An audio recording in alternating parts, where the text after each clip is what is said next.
കേന്ദ്രത്തിന് ഈ വിഷയത്തിൽ ഇടപെടാവുന്നതേ ഉള്ളൂ. കേന്ദ്രത്തിൽ വന്ന് വനം വകുപ്പ് മന്ത്രി തെറ്റിദ്ധരിപ്പിക്കുന്ന രീതിയിൽ ഒരു സ്റ്റേറ്റ്മെന്റ് നൽകിപ്പോയി എന്നതാണ് കോൺഗ്രസും പ്രതിപക്ഷവും ഉയർത്തുന്ന ഒരു പ്രധാനപ്പെട്ട ആരോപണം.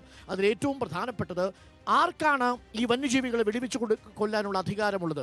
നിലവിൽ 1972 നിയമപ്രകാരം അത് ചീഫ് വൈൽഡ് ലൈഫ് വാർഡനിൽ മാത്രം നിക്ഷിപ്തമായിരിക്കവേ എങ്ങനെ സാധ്യമാവും സാധാരണക്കാർക്ക് വന്യജീവികളെ നേരിടാൻ?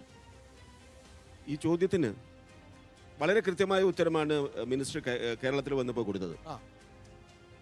വനം വകുപ്പ് ഉദ്യോഗസ്ഥന്മാരുടെ സാന്നിധ്യത്തിൽ ഞാൻ ഉൾപ്പെടെയുള്ള ആളുകളുടെ മുന്നിൽ വെച്ച് അദ്ദേഹം പറഞ്ഞത് chief conservator of forest, not chief wild warden, chief conservator of ഫോറസ്റ്റിന് എല്ലാ അധികാരവും ഏതെങ്കിലും പ്രദേശത്ത് ഇത്തരത്തിലുള്ള വന്യമൃഗ ശല്യം മനുഷ്യ ജീവിതത്തിന് തടസ്സമാകുന്ന രീതിയിൽ മനുഷ്യ ജീവിതത്തിന് ഭയാനകമായ സാഹചര്യം ഉണ്ടാകുമെങ്കിൽ വെടിവെക്കാനുള്ള നിർദ്ദേശം കൊടുക്കാനുള്ള പൂർണ്ണ അധികാരം. വയനാട്ടിലെ ഏതൊരു മനുഷ്യരോടും താങ്കളോടക്കം ഞാൻ ചോദിക്കട്ടെ, നിങ്ങൾ കാട്ടാന ഇവിടെ വന്യജീവി ആക്രമണം നടത്തുന്ന ഒരു ജീവിയല്ലേ?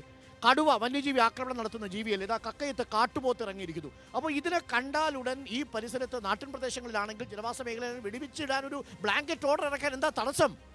ഓൾറെഡി നിയമമുണ്ടല്ലോ. എവിടെ നിയമം? ചീഫ് കൺസർവേറ്റർ ഓഫ് ഫോറസ്റ്റിന് അദ്ദേഹം ഇത് അറിഞ്ഞു വരുമ്പോഴേക്കും രണ്ടുപേരുടെ മരണം കഴിഞ്ഞിരിക്കും. ഈ ചീഫ് കൺസർവേറ്റർ ഓഫ് ഫോറസ്റ്റിനാണ് താഴേക്കടയിലുള്ള ഉദ്യോഗസ്ഥന്മാർക്ക് നിർദ്ദേശം കൊടുക്കാനുള്ള അധികാരം. എന്തുകൊണ്ട് അത് വിനിയോഗിക്കുന്നില്ല?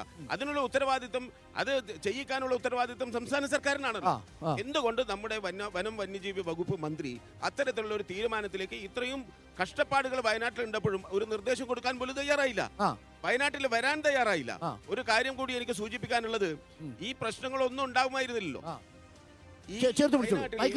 ഇത്രയധികം രൂക്ഷമായ പ്രശ്നം ഉണ്ടായ സമയത്ത് എന്തുകൊണ്ട്, ഇവിടെ മിസ്റ്റർ ദിലീപ് സൂചിപ്പിച്ചു, എന്തുകൊണ്ട് ബഹുമാനപ്പെട്ട വയനാട് പാർലമെന്റ് അംഗത്തിന് വയനാട്ടിൽ വരാൻ താമസമുണ്ടായി എന്നുള്ളൊരു ചോദ്യമാണ് എനിക്ക്. അതിനുള്ള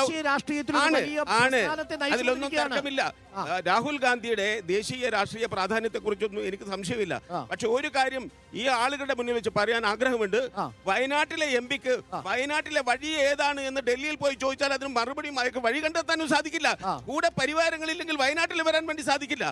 ഞാനൊരു കാര്യം ചോദിക്കട്ടെ, നമ്മുടെ ശ്രീ രാഹുൽ ഗാന്ധി ഈ വിഷയം വളരെ ഗൗരവത്തോടുകൂടി ഈ പറഞ്ഞ 99 ചോദ്യങ്ങളൊന്നും വേണ്ട, എപ്പോഴെങ്കിലും വന്യവകുപ്പ് മന്ത്രിയുടെ ശ്രദ്ധയിൽപ്പെടുത്താനുള്ള ശ്രമം നടത്തിയെന്ന് കത്തെഴുതി എന്ന് ആർക്കും പറയാലോ. എന്റെ ചോദ്യം, വനം പരിസ്ഥിതി മന്ത്രാലയത്തിലെ മിനിസ്റ്റർ ഈ വിഷയം ഉണ്ടായപ്പോൾ നേരിട്ട് വരേണ്ട സാഹചര്യം ഉണ്ടായത് ഈ ബന്ധപ്പെട്ട എംപിയുടെ ഭാഗത്ത് നിന്ന് വേണ്ട റെപ്രസെന്റേഷൻസ് മന്ത്രിയുടെ തലത്തിൽ ഉണ്ടായിരുന്നില്ല, പാർലമെന്റിൽ ഉണ്ടായില്ല എന്നുള്ളതല്ലേ നമ്മൾ ചിന്തിക്കുന്നത്. പ്രിസംഷൻ എന്താണ്? ഈ കാര്യം വേണ്ട രീതിയിൽ ശ്രദ്ധയിൽപ്പെടുത്തിയിട്ടില്ല എന്നുള്ളതാണ് നമുക്ക് വിശ്വസിക്കാൻ